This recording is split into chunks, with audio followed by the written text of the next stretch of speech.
আবারও আগুনে পুড়ল পুরান ঢাকার ইসলামবাগ। ফায়ার সার্ভিসের 11টি ইউনিটের চেষ্টায় 2.5 ঘন্টা পর আগুন নিয়ন্ত্রণে আনা সম্ভব হয়।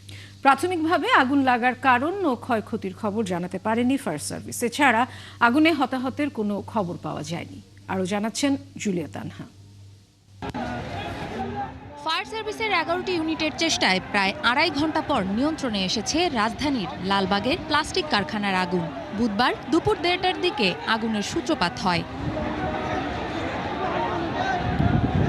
খবর পেয়ে ফায়ার সার্ভিসের প্রথম ইউনিটটি ঘটনাস্থলে পৌঁছায় বেলা 1:50 এরপর আশেপাশের ভবনে আগুন ছড়িয়ে পড়লে ইউনিট সংখ্যা বাড়িয়ে 11টি করা হয়। প্রত্যক্ষদর্শীরা বলেন, প্রথমে প্লাস্টিক কারখানায় আগুন লাগে, পরে তা পাশের 8তলা ভবনে ছড়িয়ে পড়ে। রান্নাঘর থেকে আগুনের দেখতেছিলাম, পরে ফায়ার সার্ভিসে খবর দিছি। ফায়ার সার্ভিস আসতে অনেক লেট করছে। বেশিরভাগই মহিলা গরিব মানুষের বাড়িঘরটি পুড়ছে।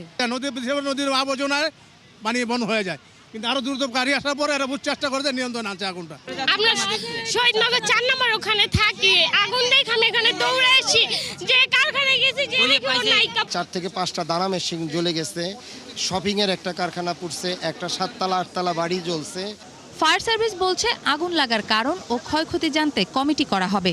4টার সময় আমরা এই আগুনকে আমাদের সম্পূর্ণ নিয়ন্ত্রণে নিয়ে আসি। অগ্নি নির্বাপন শেষে আমরা টোটাল এলাকাকে সার্চ করব, এরপর আমরা বলতে পারবো আসলে কি কারণে আগুন লেগেছে এবং আগুন লাগার ক্ষয়ক্ষতি। নিচে আপনার 1তলা ইট, তারপরে টিন দিয়ে আবার 4তলা।